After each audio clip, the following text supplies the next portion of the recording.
बिस्मिल्लाहिर्रहमानिर्रहीम। Hello everyone, अस्सलामु अलैकुम। मैं हूं आपका host consultant medical specialist doctor Tanveer Arshad Chaudhry. आप देख रहे हैं programme health special on special TV. सुनते कानों देखती आंखों को डॉक्टर तनवीर अरशद चौधरी का सलाम मोहब्बत।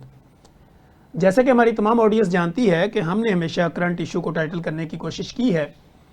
आज का जो हमारा टॉपिक होगा, इसमें हम बात करेंगे गैर ज़रूरी तौर पर जो आपका स्ट्रेस होता है, जहनी दबाव होता है, या इसके अलावा हम ये देखते हैं कि जितने भी हमारे स्टूडेंट्स हैं, यूनिवर्सिटी गोइंग जितनी भी मेल फीमेल हैं, उनकी भी ऐसी कंप्लेंट्स हमारे डेली क्लिनिकल ट्रायल में जब हम बैठे होते हैं, प्रैक्टिस कर रहे होते हैं, तो डेली बेसिस पे पेशेंट इन कंप्लेंट्स के साथ हमारे क्लिनिकल ट्रायल में रिपोर्ट होते हैं। लोग कहते हैं डॉक्टर साहब मेरा दिमाग जो है वो हर वक्त बंद रहता है, गैर ज़रूरी मुझे सोचें आती हैं, रात को प्रॉपर नींद नहीं आती, सोने की कोशिश करती हूँ या करता हूँ तो मुझे पिछली बातें याद आना शुरू हो जाती हैं, कई ख्यालात आना शुरू होते हैं।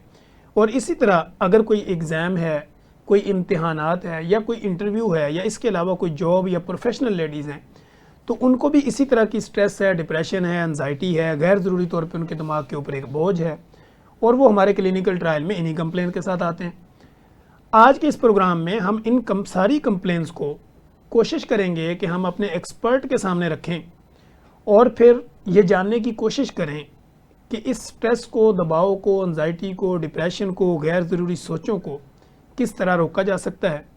और आप लोगों को भी ये बताएं कि अगर आपको इस तरह के कोई मसाइल हैं, आपकी अज़वाजी ज़िंदगी से कोई मसाइल हैं, आपके रिलेशनशिप में ब्रेकअप है, या इसके अलावा कोई ऐसे मसाइल हैं जिसमें आपकी लाइफ जो है वो आपको एक इजी वेव के ऊपर जाते हुए नज़र नहीं आती, या आपकी ज़िंदगी में मुश्किलात पैदा कर रही हैं, तो कौन सी ऐसी स्पेशलिटी है जो इन सारी मसाइल को टाइटल करती है, और फिर इन मसाइल के ऊपर आपको वो हेल्प आउट करने में किस तरह मददगार होती है। इस सारे मौज़ूआत पर गुफ्तगू करने के लिए आज हमने अपने स्टूडियो में most popular, most famous, most youngest जिस शख्सियत को मैंने दावत दे रखी है, मेरे साथ स्टूडियो में तशरीफ़ रखती हैं फ़ादिया इरफान, जो कि कंसल्टेंट क्लिनिकल साइकोलॉजिस्ट हैं। Fadia, welcome to the show. Thank you so much. First of all तो थैंक यू सो मच कि आपने आज हमारे लिए कंप्रोमाइज़ किया। टाइम जो है वो आपका बहुत ज़रूरी होता है, लोगों की आपके साथ अपॉइंटमेंट होती हैं। फ़र्स्ट ऑफ़ ऑल तो हमारे प्रोग्राम में जो भी कोई गेस्ट आता है तो हम ये कोशिश करते हैं कि we would like to know about your personality and educational journey, कि आपने अपनी तालीम फिर और आज जिस मुकाम पे आप हैं इसमें कितनी हडल्स हैं, कितनी मुश्किलात हैं, और फैमिली कितनी सपोर्टिव है। जी, अस्सलाम वालेकुम। I am Fadia Irfan, consultant psychologist, US certified hypnotherapist, Reiki healer and mindfulness coach. Currently I have been practicing in 3 most prestigious hospitals of Lahore, and I have been practicing from the last 13-14 years. तो मेरा journey जो है that has been started वैसे तो जैसे ही मैंने अपना एजुकेशन कंप्लीट की सिंस बैक इन 2007 एंड 8, तभी से स्टार्ट है। I have been doing something, but clinically I have started my practice in 2012 from national hospital Lahore, और since that time till now I been practicing. और education जो है वो obviously बड़ा अच्छा टाइम गुजरा, और अपना इस फील्ड के अंदर मैंने 8 ईयर्स स्पेंड किए, और फिर इसी में स्पेशलाइज़ किया। इसी में मैंने सर्टिफिकेशंस ली। नेशनल गिल्ड ऑफ हिप्नोथेरेपिस्ट जो है वहाँ से मेरी सर्टिफिकेशन एज ए हिप्नोथेरेपिस्ट, और टिम से मेरी रेकी हीलिंग की सर्टिफिकेशन है। और currently I have been practising in DHA hospital W block phase 3, IMC hospital phase 5 and Hameed Latif medical centre phase 5। ठीक है। और फैमिली सपोर्ट तो मैं कहूँगी कि इज़ द मस्ट। अगर फैमिली सपोर्ट ना हो और उसके बगैर मैं कुछ भी नहीं हूँ, और मेरी फैमिली मेरे साथ सपोर्टिव है, तो मैं 3 हॉस्पिटल्स एक वीक में मैनेज करती हूँ। सिर्फ Sunday is my off day, otherwise 6 days in a week I practise. ठीक है। तो आपने फ़ादिया ये कैसे चूज़ किया कि मैंने साइकोलॉजिस्ट ही बनना है, और ये कैसा स्कोप और क्यों आपको ये चूज़ करना पड़ा? Actually this is very interesting journey, क्योंकि दैट वाज नॉट समथिंग जो जिसको हम कहते हैं प्री रिक्विजिट था कि मुझे यही करना था। मेरे फादर जो थे वो पुलिस ऑफिसर थे, और उनकी पोस्टिंग्स आती रहती थी। तो जिस टाइम पर मेरा सब्जेक्ट क्या सिलेक्शन हो रही थी आफ्टर माय मैट्रिक, तो माय फादर सेट के ऐसे सब्जेक्ट पिक करने जिसमें आपको एक्स्ट्रा कोचिंग की ज़रूरत ना हो, बिकॉज वो सिटी में नहीं थे। तो मुझे ये था कि जो कॉलेज का आना जाना है उसके अलावा अदर देन दैट मुझे अलग से कोई ख्वारी ना हो आने जाने की। तो he chose the subjects for me, जिसमें साइकोलॉजी भी एक सब्जेक्ट था। और अनफॉर्चुनेटली उस टाइम मेरी साइकोलॉजी की जो प्रोफेसर थी वो डिप्टी कमिश्नर की वाइफ थी। ठीक है। तो वो उन्होंने हमें पूरा फर्स्ट ईयर पढ़ाया ही नहीं। ठीक है। तो मेरे लिए साइकोलॉजी इतना मॉन्स्टर सब्जेक्ट बन गया था कि अब मैं कैसे इसको क्लियर करूँगी। बट खैर वो फादर के फ्रेंड थे, उन्होंने कुछ अर्सा घर आके थोड़ा सा मुझे गाइड किया, मैं अपीयर हुई, मेरे अच्छे मार्क्स आए, मुझे वो इंटरेस्टिंग लगा। और इस तरीके से वो जो मैं फर्स्ट ईयर में स्किप करने का सोच रही थी, I spent 8 years in learning that subject and I have finally specialized in that subject and now I'm practicing. Good. अच्छा फादिया, आज के दौर में जैसे हम देखते हैं, अगर हम बर-ए-आज़म एशिया की बात करें और अगर हम पूरी दुनिया की भी बात करें तो की जा सकती है, लेकिन ख़ुसूसी अगर हम इस बर-ए-आज़म की बात करें, एशियन पॉपुलेशन की, तो यहाँ पे लोगों की गैर ज़रूरी जो बोझ होता है उनके माइंड के ऊपर, गैर ज़रूरी तौर पे वो सोचें ले लेते हैं और वो डिप्रेशन इस तरह अपने ऊपर हैवी कर लेते हैं। इस डिप्रेशन को कम करने का बेहतरीन तरीका आपकी नज़र में क्या है? देखिए, मेरा पर्सपेक्टिव ये है कि हम मेडिसिन्स की बजाय अगर अपने लाइफस्टाइल, क्योंकि लाइफस्टाइल एक ऐसी चीज़ है जिसको आप अगर अडॉप्ट करते हैं तो वो फॉरएवर होता है, और अगर आप अपने लाइफस्टाइल में थोड़ी चेंजेस ले आएँ तो आपका स्ट्रेस और डिप्रेशन जो है, क्योंकि पहले तो वो स्ट्रेस होता है और जब वो प्रोलॉन्ग होता है तो डिप्रेशन बनता है, और जब डिप्रेशन प्रोलॉन्ग होता है तो वो MDD, मेजर डिप्रेसिव डिसऑर्डर बनता है। तो अगर आप स्ट्रेस को ही स्ट्रेस के लेवल पर ही हैंडल कर लें with the help of your healthy lifestyle, sleep hygiene, balance diet, meditation, deep breathing techniques, तो आप डिप्रेशन के शिकार हो ही नहीं सकते। डिप्रेशन तब होता है जब आपका स्ट्रेस अनट्रीटेड रहता है, और जब आपका स्ट्रेस डिप्रेशन में कन्वर्ट होता है और डिप्रेशन अनट्रीटेड रहता है तो फिर वो MDD बन जाता है, और फिर मेडिकेशन के बगैर ट्रीटमेंट पॉसिबल नहीं होता। ठीक है। अच्छा, जो नॉर्मल स्ट्रेस होता है स्टार्ट में, तो इसको कितना टाइम पीरियड लगता है? अगर क्लिनिकल साइकोलॉजी में हम देखेंगे इसको रिवर्स कैसे किया जा सकता है? देखिए, जो स्ट्रेस है उसको हम एक हद तक हेल्दी समझते हैं, क्योंकि स्ट्रेस डेली लाइफ के अंदर हमें होता है। बच्चों को एग्ज़ाम का स्ट्रेस होता है, जो नौकरी पेशा लोग हैं उनको अपनी नौकरियों का स्ट्रेस होता है, किसी का जॉब इंटरव्यू है उसको उसका स्ट्रेस है। तो डेली बेसिस का जो स्ट्रेस है दैट इज़ टेम्प्ररी, तो वो एक हेल्दी साइन है कि उतना स्ट्रेस हमें लेना चाहिए। बट अगर वो स्ट्रेस आपका 2 हफ्ते से ऊपर चला जाए, सेम वही कंडीशन रहे और आप वही चीज़ आप वो प्रोलॉन्ग हो जाए, तो फिर वो सिम्टम्स आपकी डेली लाइफ को अफेक्ट करना शुरू कर देते हैं। आपकी स्लीप अफेक्ट होती है, भूख अफेक्ट होती है, तो फिर वो डिप्रेशन के साइंस, अर्ली साइंस जो हैं वो नज़र आना शुरू हो जाते हैं। अगर आपके पास नॉलेज हो तो आप डॉक्टर्स को कंसल्ट करते हैं, वरना आप अपने आप को उस फेज से निकालने के लिए जो मैंने डेली लाइफ की आपको हेल्दी लाइफस्टाइल बताया, इससे भी अपने आप को क्योर कर सकते हैं। ठीक हो गया। ऐसे लोगों के नाम आप क्या पैगाम देना चाहेंगी, वो लोग जो गूगल के ऊपर सर्च करते हैं अपने डिप्रेशन को मद्देनज़र रखते हुए और फिर वो किसी डॉक्टर के पास फिज़िकली जाना नहीं चाहते, तो क्या आप समझती हैं कि वहाँ से सर्च करके अपना इलाज किया जा सकता है? देखिए, मैं हमेशा knowledge is always a blessing, but sometimes वो कहते हैं ना कि when you have no knowledge, ignorance is a blessing. तो ऐसा ही होता है कि जब आप गूगल पे कुछ सर्च करते हैं और आप उस चीज़ में ट्रेंड नहीं होते, आपको जो भी इंफॉर्मेशन मिलती है आप उस पर रिलाई करके सेल्फ मेडिकेशन शुरू करते हैं। मेरे पास मेरी डेली प्रैक्टिस में ऐसे केसेस रिपोर्ट होते हैं जो इसलिए एक्यूट हो जाते हैं सिम्टम्स उनके, क्योंकि उन्होंने सेल्फ मेडिकेशन की होती है, उन्होंने किसी प्रोफेशनल हेल्प को सीख नहीं किया होता। तो ये अपने तौर पर इस चीज़ की इंफॉर्मेशन लेना और फिर उसको इम्प्लीमेंट करना, ये दोनों चीज़ें रॉन्ग हैं। आप इन्फॉर्मेशन की हद तक तो चलें, ले सकते हैं, बट उसके बाद आप बेटर अंडरस्टैंडिंग के लिए किसी प्रोफेशनल के पास जाएं और फिर उसके अकॉर्डिंग उसके ट्रीटमेंट प्लान पे चलें। ठीक है। लोग असल में ये समझते हैं कि जब भी वो घर वालों को कहते हैं मैंने किसी साइकोलॉजिस्ट के पास जाना, तो वो उसको दिमागी मरीज़ समझना शुरू कर देते हैं। तो लोग इस डर से भी जो है वो प्रॉपर बताते नहीं है या अंदर ही अंदर अपनी इस प्रॉब्लम को लेके चलते रहते हैं। तो ऐसे लोगों को ट्रीट करने का आसान तरीका क्या होता है? देखिए, if I talk about previous a decade back, तो बिल्कुल ऐसा था, लोग बहुत स्टिग्मेटिक समझते थे। बट आफ्टर दैट मैं इसको डेली प्रैक्टिस में ऑब्जर्व कर रही हूँ कि बहुत छोटे बच्चों को भी मेरे पास लाया जा रहा है। लोगों में अवेयरनेस आ गई है कि ये भी एक प्रॉपर जो है वो प्रॉब्लम है, डिसऑर्डर है, मेंटल डिसऑर्डर भी एक चीज़ है, और अगर कोई भी सिम्टम इस तरह के हैं तो हमें इसके लिए हेल्प लेनी चाहिए। लेकिन आप बिल्कुल ठीक कह रहे हैं कि अभी भी हमारी सोसाइटी में ऐसी फैमिलीज़ हैं जो अगर बहुत एक्यूट मैटर हो जाए तो आ तो जाते हैं हमारे पास, लेकिन या तो वो रिक्वेस्ट करते हैं, वो मास्क पहन के आते हैं, और रिक्वेस्ट करते हैं कि आपने ना हमारा ये नाम, थोड़ी सी अगर फेमस पर्सनालिटीज़ हों कि नाम बताएं कि हम एक साइकोलॉजिस्ट को विज़िट कर रहे हैं। तो इस प्रोग्राम के थ्रू मैं थोड़ी इस चीज़ पे भी अवेयरनेस देना चाहती हूँ लोगों को कि ये आप इस चीज़ का यकीन रखें कि जो नॉर्मल लोग हैं वही हेल्दी सेटअप में हॉस्पिटल में आके ख़ुद को चेकअप करवाते हैं, और जो एब नॉर्मल लोग हैं वो कभी भी खुद अपने पैरों पे चल के डॉक्टर के पास नहीं आते, उनको हमें जाकर देखना पड़ता है। They are always admitted patients, उनको हमें साइकेट्रिक वार्ड में जाकर देखना पड़ता है। वो खुद चलकर आते हैं वो नॉर्मल लोग होते हैं, क्योंकि हम सब भी स्ट्रेस डिप्रेशन का शिकार हो सकते हैं, और ये नॉर्मल जो है रूटीन मैटर्स हैं।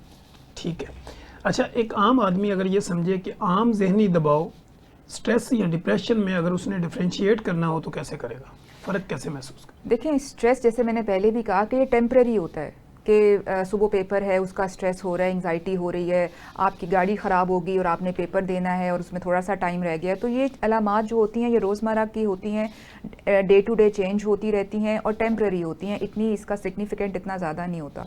लेकिन अगर ये परसिस्टेंट कुछ ऐसी चीज़ें हों जो आपको समझ नहीं आ रही हैं बट आप अननेसेसरी वरीज कर रहे हैं, आपकी भूख या तो ख़त्म हो गई है या बहुत ज़्यादा बढ़ गई है, आपकी नींद स्लीप डिस्टर्बेंस आ गई है, आपका लॉस ऑफ एपेटाइट है या लॉस ऑफ इंटरेस्ट हो गया है, और ये अलामात आपकी बढ़ के 2 हफ्ते से 3 हफ्ते और फिर कुछ महीनों तक चली गई हैं, फिर यकीनी तौर पर और सुसाइडल आइडिएशन भी आ जाती है इसके अंदर, फिर आपको टाइमली प्रोफेशनल हेल्प जो है वो देखनी चाहिए। ठीक हो गया। अच्छा डॉक्टर साहब, जैसे हम देखते हैं आजकल लोगों की एक्सपेक्टेशन बहुत ज़्यादा होती हैं किसी भी रिलेशन में, तो रिलेशनशिप के ब्रेकअप के ऊपर जो डिप्रेशन या एंजाइटी होती है उसको आसान अंदाज में हम किस तरह कवर कर सकते हैं? देखिए, रिलेशनशिप जो है उसके अंदर जो ब्रेकअप की वजह जिसको हम कहते हैं रिलेशनशिप में जो रेड फ्लैग्स हैं उनका जानना बड़ा ज़रूरी है। जैसे मिसाल के तौर पर अगर तो रिलेशनशिप में एक इक्वेशन चल रही है, ठीक है, एक बैलेंस चल रहा है, तो रिलेशनशिप सक्सेसफुल रहेगा। बट अगर रिलेशनशिप के अंदर एक पार्टनर दूसरे पार्टनर के साथ उसके ट्रस्ट इश्यूज़ हैं, वो अपनी बात अपने पार्टनर से इसलिए खुलकर नहीं कर सकता क्योंकि वो ये जानता है कि मेरा पार्टनर मुझ पर ट्रस्ट नहीं करेगा, ठीक है, और वो मुझसे बहुत ज़्यादा ओवर एक्सप्लेनेशन मांगेगा, या मेरी बताई हुई बात को ओवर एनालाइज करेगा, या उस पर बैठ के ओवर थिंक करता रहेगा, या दूसरे पार्टनर को ये लगे कि मेरा पार्टनर मुझे किसी दिन छोड़ के चला जाएगा, फियर ऑफ अबेंडनमेंट, ठीक है, और फीलिंग ऑफ इनसिक्योरिटी। ये वो रेड फ्लैग्स हैं कि अगर ये रिश्तों के अंदर हों तो वो वाले रिश्ते जो हैं वो ब्रेकअप का शिकार होते हैं, क्योंकि वो सस्टेनेबल नहीं होते, उनमें एतमाद का जो है वो लेवल नहीं होता, तो फिर ऐसे रिश्ते जो हैं वो ख़त्म हो जाते हैं। ठीक है। अच्छा डॉक्टर साहब, एक आजकल हम ये भी देख रहे हैं कि हमारे पास क्लिनिकल ट्रायल में, क्योंकि being a clinician practitioner daily basis पे सैकड़ों मरीज मेरे पास आते हैं, उसमें से कुछ लोग माँ और बेटे के दरमियान भी नफरत पैदा हो जाती है। माँ चाहती है मैं इसको देखना नहीं चाहती, बेटा कहता मैं इनको मिलना नहीं चाहता। तो इस तरह की ये जो सिचुएशन जो होती है इसको हैंडल करने का क्या तरीका हो सकता है? देखिए, इसमें मैं समझती हूँ कि आजकल ये जो इस तरह के जो रिश्तों में टेंशन है वो इस वजह से होती है कि इसमें लैक ऑफ अंडरस्टैंडिंग है। इसके अंदर थोड़ा सा इमोशनल सपोर्ट देना चाहिए कि अगर एक माँ अपने बेटे की शादी करती है और उसकी बहू को लेकर आती है, उसकी बीवी को लेकर आती है बहू बना के, तो उसका बेटा उसका अपना बेटा है, ठीक है, उसने अगर बेटी बनाना है या रिश्ता उसने जोड़ना है तो उस एक नए एटर्निटी के साथ जो उस घर के अंदर एक न्यू एडिशन है, अगर उसका बॉन्ड उसके साथ अच्छा है, बेटा उसका बेटा ही रहेगा, बिल्कुल ऐसे, ठीक है। लेकिन जो बहू है उसको उसके साथ उसने रिलेशनशिप को बिल्ड करना है और बॉन्डिंग डेवलप करनी है, उसके लिए दोनों तरफ से मेहनत रिक्वायर्ड है। जब वो ये देखती है कि बेटा तो मेरा था और मैंने इतनी मेहनत से पाला है और आगे कब्जा कर लिया, तो वो वाली जो चीज़ है ना, वो मुझे लगता है कि वो जो जेलसी और कंपैरिजन और ये वाले फैक्टर्स हैं, ये फिर रिश्तों को ना खोखला कर देते हैं। ठीक है।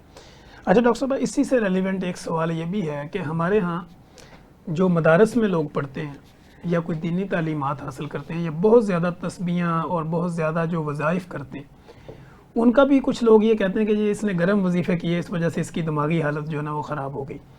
तो क्या बीइंग अ क्लिनिकल साइकोलॉजिस्ट आप ये समझती हैं कि ये लोगों की एक मिथ है या इस तरह के असरात होते हैं कि लोगों की मेंटल हेल्थ डिस्टर्ब हो जाती है? देखिए, मेंटल हेल्थ डिस्टर्ब होने की बहुत सी वजूहात हो सकती हैं। जैसे मेरे पास जब लोग गाँव से ख़ास तौर पर पेशेंट्स आते हैं तो वो ये समझते हैं कि ये जो उनके बेटी को या बेटों को, या ज़्यादातर लड़कियां हैं जो गांव के माहौल के अंदर ज़हनी दबाव का शिकार होती हैं, तो जब वो मेरे पास उनको लाया जाता है तो आप यकीन करें कि वो कहते हैं कि इसको हमने बड़े दम दरूद कराए, ये नमाज़ें नहीं पढ़ती तो इस पे जिन चिमड़ गए हैं।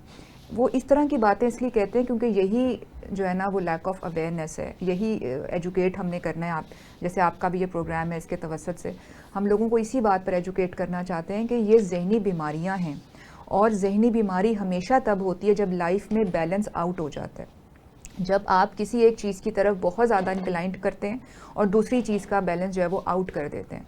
अब जैसे आप वज़ाइफ पढ़ रहे हैं या अगर आप मदरसे में हैं, मेरे पास वैसे unfortunately, this is really unfortunate but this is the truth which I practice and witness in every day practice, कि बच्चे ख़ास तौर पे जो मदरसे पेरेंट्स भेज देते हैं वहाँ पर इतना सख्ती का माहौल होता है। मतलब मैं सब मदरसों की बात नहीं कर रही, लेकिन कुछ ऐसे मदरसे हैं जहाँ पर वो स्टैंडर्ड्स मेंटेन नहीं किए जाते, जहाँ ह्यूमन राइट्स को वायलेट किया जाता है, वहाँ पर उस तशद्दुद से भी बच्चे जो हैं वो जहनी दबाव, अनड्यू प्रेशर का शिकार होकर बहुत से मेंटल डिसऑर्डर्स का शिकार हो जाते हैं।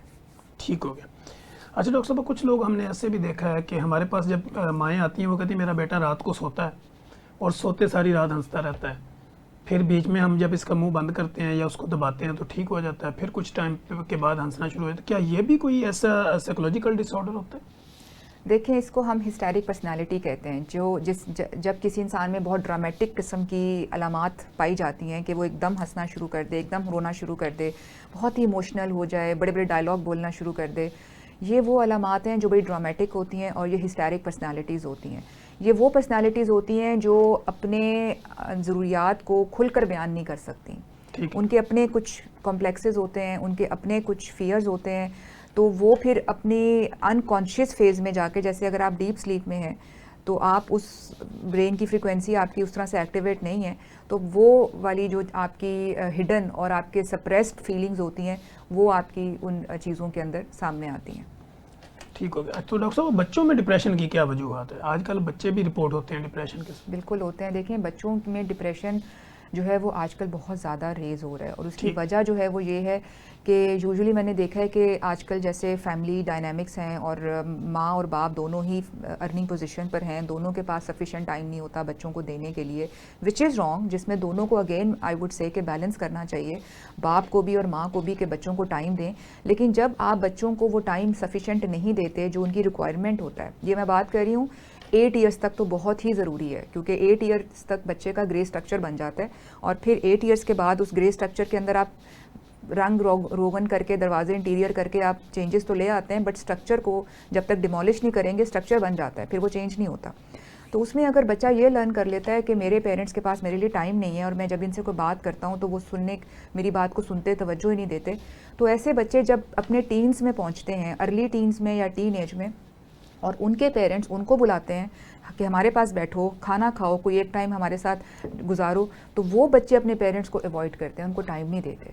और इस चीज़ को जो है वो हम एक तरह से जनरेशनल ट्रॉमा के साथ भी एसोसिएट कर सकते हैं, कि वो पेरेंट्स जिनको अपने बचपन में वो प्यार और सपोर्ट सिस्टम नहीं मिला होता, वो अपने बच्चों को भी वो सपोर्ट सिस्टम नहीं देते, और इस तरीके से जनरेशन गैप भी आता है, और जनरेशनल ट्रॉमा से बच्चे जो हैं वो अफेक्ट होते हैं, और बहुत ज़्यादा रेट हाई हो रहा है ये बच्चों में डिप्रेशन का।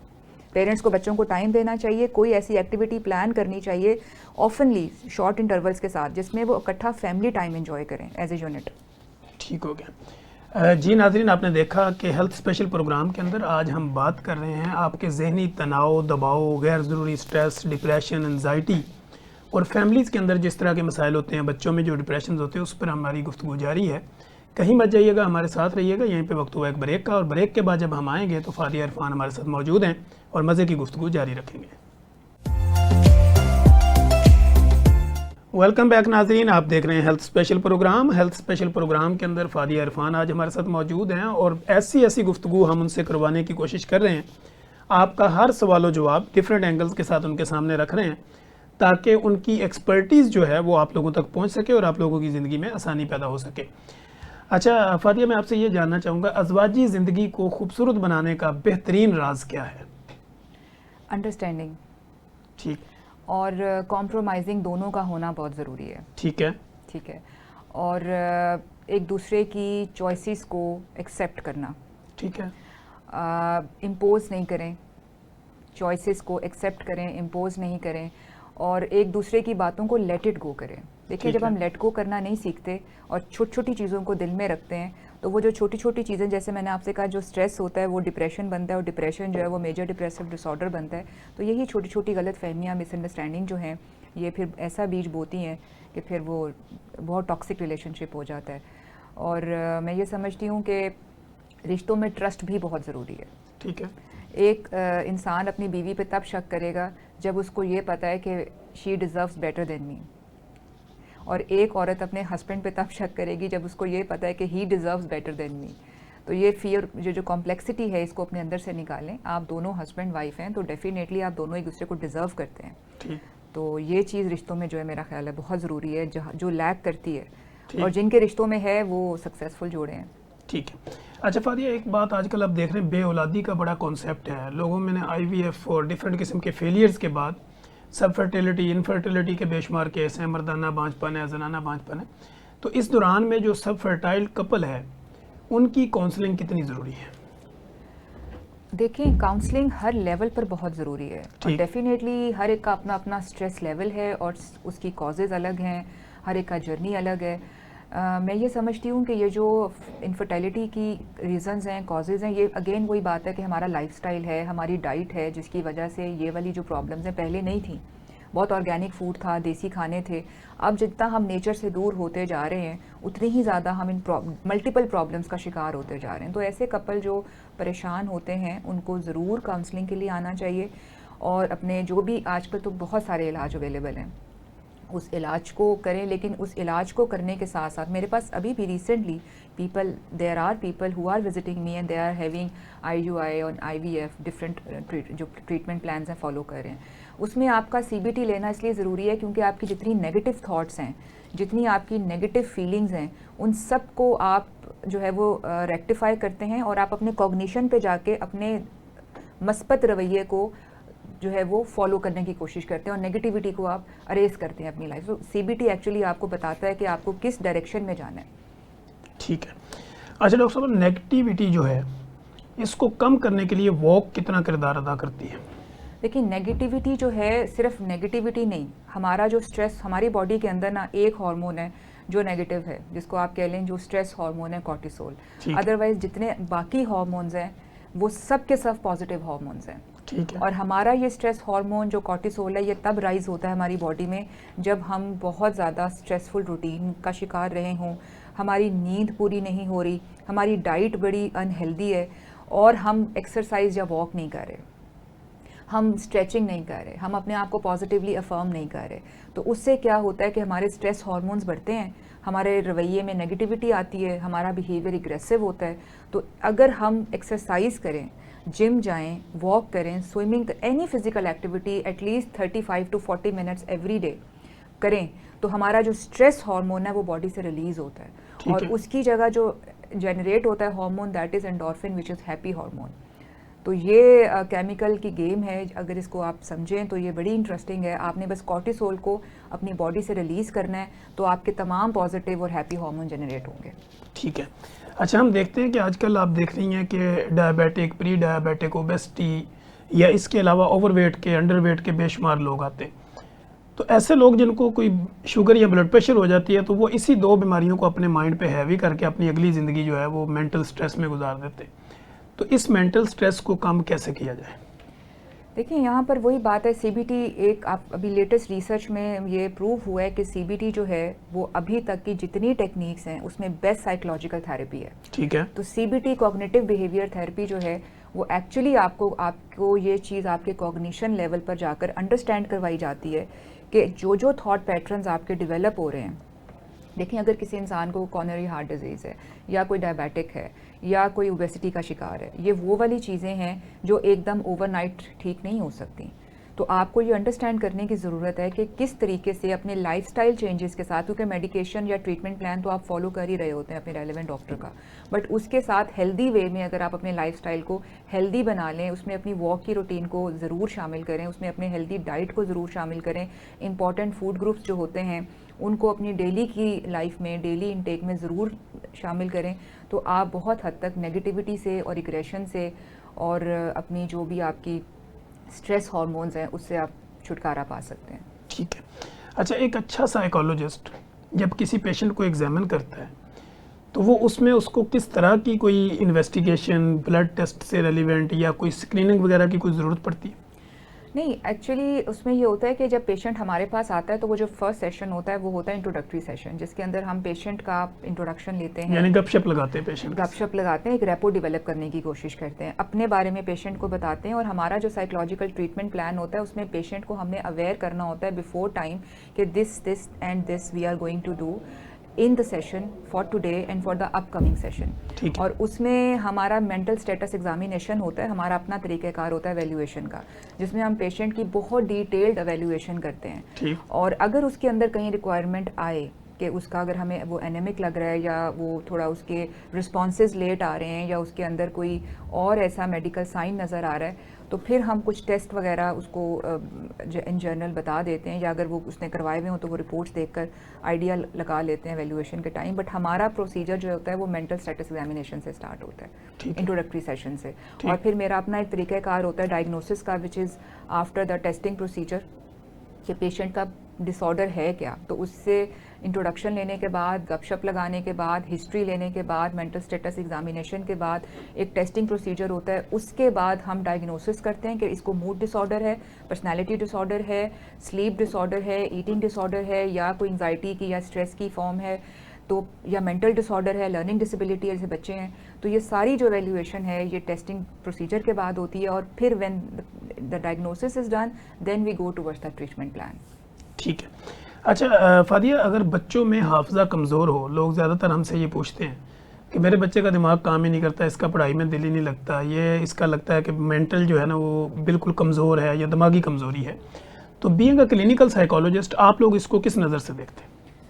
देखिए, उसके लिए भी टेस्ट्स होते हैं कि अगर आप पेरेंट्स एक एजम्पशन लेकर हमारे पास आते हैं, जो भी उनकी ऑब्जर्वेशन होती है, फिर उसके बाद कुछ बच्चों के IQ टेस्ट होते हैं। जब हम वो टेस्ट बच्चों के साथ कंडक्ट करते हैं, एडमिनिस्टर करते हैं, वो एज रेलेवेंट होते हैं, तो उस एज ग्रुप के बच्चों के साथ जब हम वो टेस्ट गो थ्रू करते हैं तो वहाँ से पता चलता है कि इसका जो IQ है वो कैसा है। अगर तो IQ उसका एवरेज आ रहा है या मोर देन एवरेज आ रहा है, बट उसकी परफॉर्मेंस उस तरह की नहीं है, तो फिर कुछ साइकोलॉजिकल कॉजेज़ हैं, फिर कुछ अंडरलाइंग इश्यूज़ हैं जिसको प्रॉब्लम करने की ज़रूरत है। फिर हम पेरेंट्स से हिस्ट्री लेते हैं या बच्चे से 1-on-1 डिस्कशन करते हैं। और कभी कभार ऐसा होता है कि वो बिलो एवरेज होता है, तो फिर उसमें ज़ाहिर सी बात है, फिर उसमें बच्चे को गाइड किया जाता है कि इसके सब्जेक्ट्स इस तरह के होने चाहिए, डिफ़िकल्टी लेवल थोड़ा लेस होना चाहिए, या स्कूल वालों को थोड़ी इंस्ट्रक्शंस दी जाती हैं कि बच्चे की कुछ स्पेशल नीड्स हैं, उसको उस तरह से केटर किया जाए। ठीक है। अच्छा फादिया, खूबसूरती और फिटनेस के स्ट्रेस को मैनेज कैसे करें? खूबसूरती और फिटनेस का जो स्ट्रेस है, अगेन वही बात है कि अगर आप 5 डेज़, आप जितने भी बिजी हैं, अगर 5 डेज़ इन अ वीक आप अपनी सेल्फ केयर पे, अपनी फिटनेस पे काम कर रहे हैं, जैसे आप थोड़ा सा टाइम निकाल कर, if you are not able to go and attend the gym on the regular timing, तो आप अपने घर में बैठे हुए आप योगा कर सकते हैं। ठीक है। आप फिटनेस की छोटी मोटी टेक्निक्स फॉलो करके 15-20 मिनट की एक्सरसाइज करके, डीप ब्रीदिंग करके, या कुछ भी नहीं है आप वॉक करके अपने आप को फ्रेश कर सकते हैं। नमाज़ पढ़ें 5 वक्त की, इससे ज़्यादा खूबसूरती जो है वो आपके चेहरे पे आ नहीं सकती 5 दफ़ा सजदा करने के बाद। और अगर आप वॉक करते हैं 5 दिन हफ्ते में, तो आपके अंदर फिटनेस भी, आपके हार्मोन्स सारे, आपके केमिकल्स रेगुलेट रहते हैं, उससे आपके इमोशंस रेगुलेट करते हैं। मतलब आपके अंदर एक IQ होता है, एक EQ होता है। तो आपका जो इमोशनल लेवल है कि आपने किस पॉइंट पर कैसे रिएक्ट करना है, रिस्पॉन्ड करना है या रिएक्ट करना है, ये इमोशनल रेगुलेशन होती है, ये भी आपकी जो है वो चीज़ बैलेंस रहती है। और हम माइंडफुलनेस की प्रैक्टिस नहीं करते। ठीक है। माइंडफुलनेस होता है to stay in the moment, मतलब हम अभी जिस मोमेंट में हैं हम उसको एंजॉय नहीं करेंगे। ठीक है। हम इस मोमेंट में बैठकर भी, मतलब कोई बड़ी मुश्किलों से मरी के खूबसूरत पुरकशिश मुकाम पर गया है, और वहाँ जाकर भी वो अपने पुराने किसी डिप्रेशन के अंदर खोया हुआ है, और वहाँ जाकर भी उस खूबसूरती और उस मोमेंट को एंजॉय नहीं कर पा रहा, तो ये उस पर्सन का ही फॉल्ट है, इसमें सर्कमस्टांसेस का कसूर नहीं है। तो हम ये भी लर्न कराते हैं थ्रू CBT कि आप मोमेंट को एंजॉय करें, आप किस मोमेंट में हैं। अगर आप अपनी फैमिली के साथ डिनर कर रहे हैं तो उस डिनर को एंजॉय करें कि आपकी ज़िंदगी का बेहतरीन डिनर और खाना आप खा, और आखिरी डिनर भी हो सकता है। आखिरी डिनर भी हो सकता है। अच्छा फादिया, जवानी से बुढ़ापे का डिप्रेशन, इसको मैनेज करने का बेहतरीन तरीका क्या हो सकता है?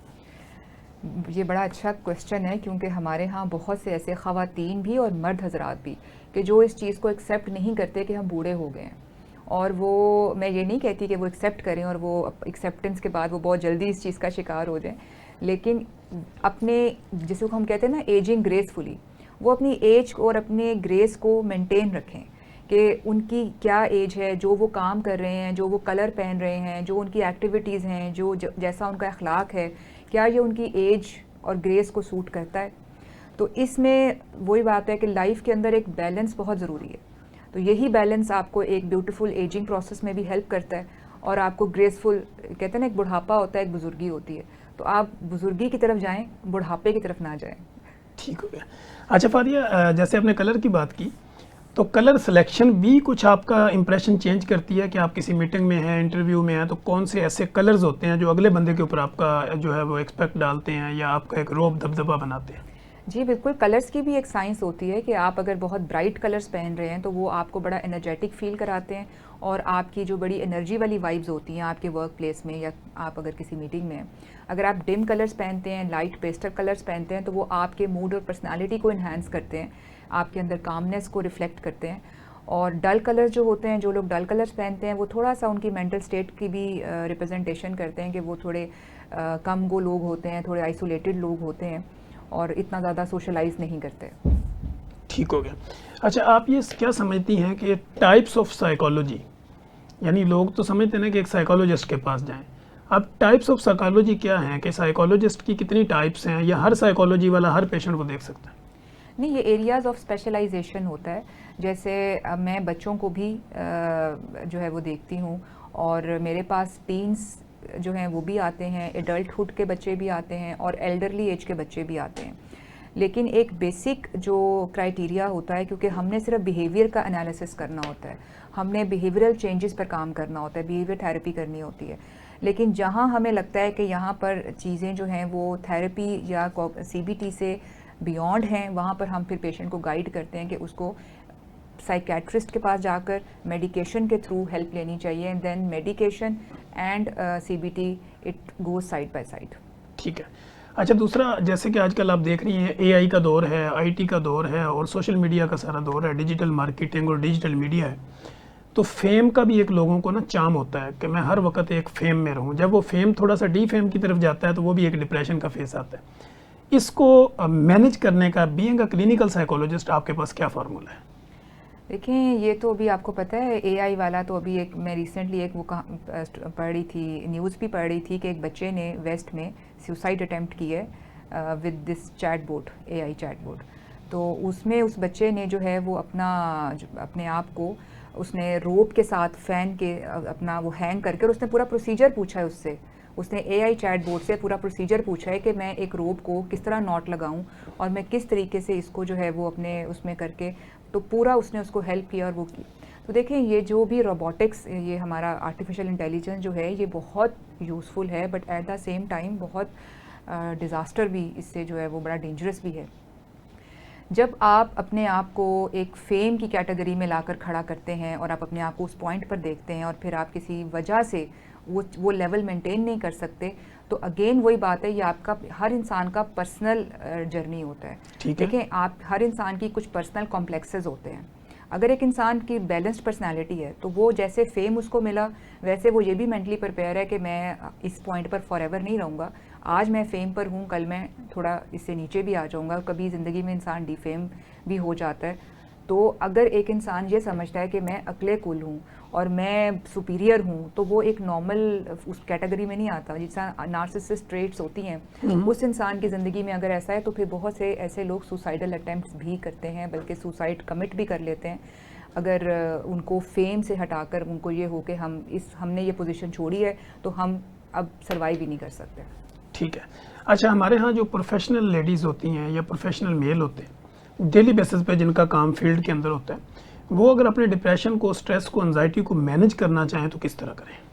प्रॉपर स्लीप बहुत ज़रूरी है। मैं हमेशा कहती हूँ कि इस्लाम हमारे दीन के 5 पिलर्स हैं, हमारी पर्सनालिटी के जो हैं वो 4 पिलर्स हैं। उसमें नंबर 1 है प्रॉपर स्लीप, नंबर 2 है बैलेंस डाइट, नंबर 3 है फिज़िकल एक्टिविटी एंड नंबर 4 है मेडिटेशन या डीप ब्रीदिंग। ये 4 चीज़ें अगर आप पूरी कर रहे हैं, ये एक वो एवेल्यूएशन चार्ट है जो लोग अभी अपने देखें कि क्या वो इसको इन चारों चीज़ों को पूरा कर रहे हैं 24 आवर्स में, अगर वो कर रहे हैं तो they are leading a perfect life. But if they are not doing it, start doing it, क्योंकि ये उनको उन तमाम रेड फ्लैग से दूर रखेगा जिसको भी हमने डिस्कस किया है। ठीक हो गया। अच्छा, दूसरा मैं ये जानना चाहता हूँ कि जो बिजनेसमैन का स्ट्रेस होता है, एक तो टेम्परेरी स्ट्रेस होता है कि उसकी किसी जगह पे कोई अमाउंट फंस गई या किस तरह का कोई इशू हुआ तो वक्ती तौर पे होता है। एक होता है कि वो उस स्ट्रेस को बार बार उसके माइंड के ऊपर हैवी रहता है, जब भी वो काम करने लगते हैं उनको पिछला ख्याल आता है कि मेरे साथ ये हुआ था, अब भी ना हो जाए। तो इसको अगर वो मैनेज करे तो किस तरह करें? देखिए, यहाँ इसमें ना एज भी बहुत मैटर करती है, क्योंकि जब आपको जो रोज़मर्रा के स्ट्रेसेस हैं, हमारे यहाँ आपको पता है यंग बिजनेसमैन तो कम ही है, ज़्यादातर तो बुजुर्ग ही हैं। और वो वाला जो टाइम होता है जो थोड़े एल्डरली एज के लोग होते हैं और वो स्ट्रेस का शिकार होते हैं या उनका बिजनेस लॉस होता है, तो वो उस टाइम अक्सर ऐसे उसमें चले जाते हैं फेज़ में कि वो इरिवर्सिबल होता है। ठीक है। क्योंकि वो एजिंग के साथ ब्रेन की फंक्शनिंग वो नहीं रहती, जिसकी वजह से कि वो उसको ओवरकम कर सकें स्ट्रेस को। तो वो बहुत ज़्यादा उसके अंडर इन्फ्लुएंस आकर फिर उनकी वो जो केमिकल्स हैं वो इतने इम्बैलेंस हो जाते हैं कि उनका वो मूड, वो बड़ी परसिस्टेंट उनके सिम्टम्स बन जाते हैं। रिजिडिटी आ जाती है, स्टबर्ननेस आ जाती है, इग्रेशन आ जाता है। तो एल्डरली एज में बिजनेस लॉस के बाद अक्सर जो लोग हैं वो डिप्रेशन का भी शिकार हो जाते हैं और अदर पर्सनालिटी डिसऑर्डर्स का भी शिकार हो जाते हैं। Thank you so much Fadia, आपके साथ बड़ी हेल्दी गुफ्तगू की। अभी बेशुमार सवालात मेरे पास थे, लेकिन जब हम स्टूडियो में होते हैं टाइम लिमिटेशंस होती हैं, तो हमारे पास आखिरी 2 मिनट हैं। जी जी। इसमें फादिया इरफान का पब्लिक के नाम क्या पैगाम और पब्लिक आपसे कांटेक्ट कैसे करें? जी, मैं स्पेशल टीवी के तवस्सुत से आप सबको ये एक एजुकेशन आप समझ लें कि एक इस प्लेटफॉर्म के थ्रू एजुकेट करना चाहूँगी कि जैसे ही आपको अपने अंदर कुछ ऐसी चीज़ें, कुछ ऐसी अलामात नज़र आएँ जो कि रेगुलर बेसिस पर नहीं होती, जैसे मूड स्विंग्स हैं, नींद का स्लीप डिस्टर्बेंस है, नींद का पैटर्न चेंज होता है, या आपकी भूख है, या आप बहुत ज़्यादा खाना पीना शुरू कर देते हैं, या आपको बहुत जल्दी गुस्सा आता है, टेम्परामेंट इश्यूज़ हैं, ये वो चीज़ें हैं कि आप किसी भी एज ग्रुप के अंदर अगर हैं, लेकिन अगर आपकी ये चीज़ें जो हैं, ये आप अलामात अपने डेली बेसिस पर देखते हैं, तो आपको फ़ौरी तौर पर प्रोफेशनल हेल्प जो है वो लेनी चाहिए। और मैं आपको ये कहूँगी कि पहले एक साइकोलॉजिस्ट के पास आएँ। साइकोलॉजिस्ट अगर आपकी इन सिम्टम्स की इंटेंसिटी को देखते हुए आपको रेफ़र करता है to a psychiatrist for further support through medication, तो फिर आप साइकियाट्रिस्ट के जाएं। लेकिन बहुत से पेरेंट्स क्या करते हैं, उनको ये डिफरेंस पता ही नहीं होता, तो वो फौरी तौर पर साइकियाट्रिस्ट के जाते हैं और फिर उसके बाद साइकियाट्रिस्ट ने तो मेडिकेशन के थ्रू ही ट्रीटमेंट करनी है। तो जब मेडिकेशन स्टार्ट हो जाती है तो साइकेट्रिक मेडिकेशंस जो होती हैं वो आप एकदम ना शुरू कर सकते हैं ना एकदम आप स्टॉप कर सकते हैं, ये टेपर ऑफ की जाती हैं। तो यहाँ से भी केमिकल चेंजेस बच्चों के जो है वो बड़ी सिवियर हो जाती हैं। तो पहले साइकोलॉजिस्ट के आएँ और फिर प्रॉपर ट्रीटमेंट प्लान को फॉलो करें। Thank you so much Fadia, आपने बड़ी खूबसूरत मुदल्लल बेस्ड ऑन साइंस गुफ्तगू की और मुझे पूरी उम्मीद है कि हमारे नाजरीन ने आपकी इस गुफ्तगू से पूरा इस्तिफ़ादा हासिल किया होगा। नाजरीन, आप जब देखते हैं कि हम जब हेल्थ स्पेशल प्रोग्राम में होते हैं तो हम कोशिश करते हैं कि एविडेंस बेस्ड प्रैक्टिस को प्रमोट करते हैं, बेस्ड ऑन साइंस गुफ्तगू करते हैं और तमाम जो मिथ्स होती हैं अपने एक्सपर्ट की ज़ुबानी वो मिथ्स जो है उसकी क्लैरिफिकेशन यहाँ पे लेते हैं ताकि लोगों को एक प्रॉपर जो है वो इन्फॉर्मेशन मिले। अगर आपको दिमाग से मुतल्लिका, गैर ज़रूरी सोचों से मुतल्लिका या आपकी एंजाइटी, डिप्रेशन, स्ट्रेस या जो लोग इन अल्फाज को नहीं समझते, अगर उनके दिमाग के ऊपर बोझ रहता है या उनको किसी चीज़ की समझ नहीं आती, काम करने को दिल नहीं करता या इसके अलावा गैर ज़रूरी तौर पे लड़ाई करने को दिल करता है, रिलेशन तोड़ने को दिल करता है, तो क्लिनिकल साइकोलॉजी जो है वो ऐसी फील्ड है कि जो आपको इस मसाइल से निकाल सकती है। तो इस तरह के अगर आपको कोई इश्यूज़ आते हैं तो डॉक्टर साहबा ने आपको बता दिया है। डॉक्टर साहबा जो है वो IMC में, फिर इसके अलावा डिफेंस में, DHA मेडिकल सेंटर के अंदर, बाकी किसी भी आप सोशल मीडिया प्लेटफॉर्म के अगर आप डॉक्टर साहबा का नाम लिखते हैं, फादिया इरफान के नाम से आप सर्च करेंगे तो आपको वो सारी गूगल के थ्रू भी इंफॉर्मेशन मिल जाएगी। आपको हमारे इस प्रोग्राम से मुतल्लिका किसी भी तरह की कोई इन्फॉर्मेशन चाहिए हो, कोई सवाल जवाब हो, या आप फादिया इरफान से डायरेक्ट कोई कांटेक्ट करना चाह रहे हो, अपॉइंटमेंट लेना चाह रहे हो, कमेंट बॉक्स में आइए, कमेंट कीजिए। नेगेटिव लिखें या पॉजिटिव लिखें, लेकिन ज़रूर लिखें। जब आप लिखते हैं तो हमारी रीच बढ़ती है, हमारी आवाज़ मजबूत होती है। हम आपके कमेंट्स को पढ़ने के बाद जब हम नेक्स्ट प्रोग्राम में आते हैं तो हम आपकी जितनी भी राय होती हैं उसका एहतराम करते हुए नेक्स्ट प्रोग्राम डिज़ाइन करते हैं और कोशिश करते हैं कि आपके जहनों के अंदर उठने वाले सवालात की अक्कासी की जाए और आप लोगों की ज़िंदगियों में आसानियाँ पैदा करने की भरपूर कोशिश करें। मुझे फादिया इरफान और मेरी प्रोडक्शन टीम को इजाज़त दीजिए। हम दोबारा एक नए गेस्ट के साथ, नए सवाल जो आपके साथ दोबारा हाज़िर होंगे। तब तक के लिए इजाज़त दीजिए। अल्लाह हाफिज़।